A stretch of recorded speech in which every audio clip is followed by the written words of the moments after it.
ओम शांति। आज मैं आपको अपना ही एक सत्य अनुभव सुनाऊंगी। क्या था कि जो मेरा छोटा बेटा है वो लगभग 2 साल का था, तब हम ज्ञान में नहीं थे। तो उस दौरान क्या हुआ कि हम लोग एक बार फर्स्ट फ्लोर पे ऐसे ही खड़े हुए थे, तो वहाँ पे, और वैसे हम शिव बाबा को याद करते थे, मतलब तब भक्ति में थे, लेकिन हम महामृत्युंजय मंत्र जो है हम सारे घर वाले बोलते रहते थे। तकरीबन बहुत अच्छे से याद था। जो उससे मेरा जो बड़ा बेटा है उससे थोड़ा सा बड़ा, उसको भी याद था। हम लोग सब बोलते रहते थे। तो तकरीबन हमारे मतलब जैसे होता है ना, मुंह में चलता ही रहता था वो मन में महामृत्युंजय मंत्र। तो क्या था कि सीढ़ियों से नीचे जाना था। जब तो मैं उतरने लगी, मतलब जैसे ही पैर आगे रखने लगी तो एकदम छोटा बेटा आ गया। वो बहुत छोटा था, 2 साल का भी नहीं था, शायद 2 साल का होगा लगभग। तो उसने मतलब मम्मा मैं उसने ऐसे करके बोला। तो मैंने कहा अच्छा आप चलो। तो जैसे कई सीढ़ियाँ जैसे घुमावदार होती है ना, तो वहाँ से जैसे जो पहली 3-4 सीढ़ियाँ थी वो थोड़ी सी घुमावदार थी, और फिर आगे नीचे जाके फिर वहाँ से थोड़ी सी घुमावदार थी।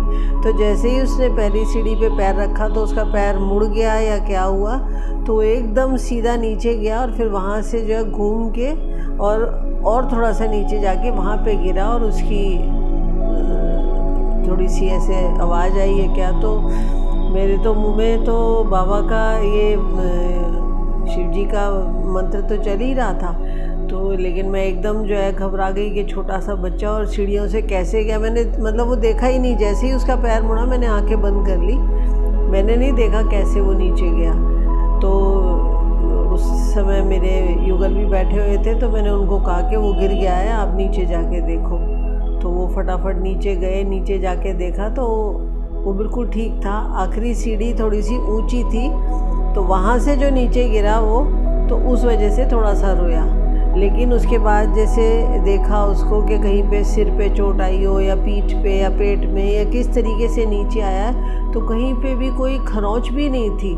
मतलब पता ही नहीं चला वो नीचे आया कैसे है। जैसे होता है ना कि बाबा ने मतलब नीचे उसके हाथ रख दिए हो, कि अपने हाथों पे ही उसको नीचे लेके, मतलब कहीं पे पीठ पे भी मैंने पूरा उसको अच्छे से चेक कर लिया, सिर भी चेक कर लिया, कहीं जैसे कुछ भी नहीं बिल्कुल भी हुआ था।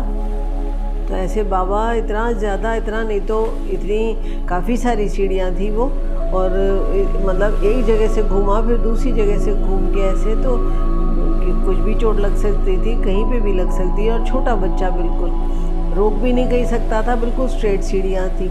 तो इस तरीके से बाबा ने जो है उसकी रक्षा करी, हमारी रक्षा करी। और बाबा को, जैसे बाबा कहते हैं ना कि भक्ति में भी मैं ही जो है प्राप्तियाँ कराता हूँ, मुझे वहाँ पे भी याद करते हो तो भी मैं ही हूँ। तो हमने तो उसके बाद, क्योंकि शिव जी को ही मानते थे, हमने आना ही ज्ञान में था, तो हम तो बहुत सालों से बाबा की पालना में ही पल रहे हैं। बहुत सारे अनुभव हैं ऐसे। एक और अनुभव मेरा है, वो मैं कल सुनाऊंगी। वो भी बहुत अच्छा अनुभव है, मेरा और मेरी बहन का है। तो अब भी इस तरीके से जहाँ पे भी हम मेरा बाबा बाबा कहते हैं ना, मुझे जैसे ही याद करोगे तो बाबा हाजिरा हुजूर है, बाबा उसी समय आ जाता है। तो आप भी इस तरीके से हर समय बाबा को निरंतर, बाबा जैसे कहते हैं, मुझे याद करो और खुश रहो, अपना ध्यान रखो। आपका भी कोई अनुभव हो तो ज़रूर बताइए। ओम शांति।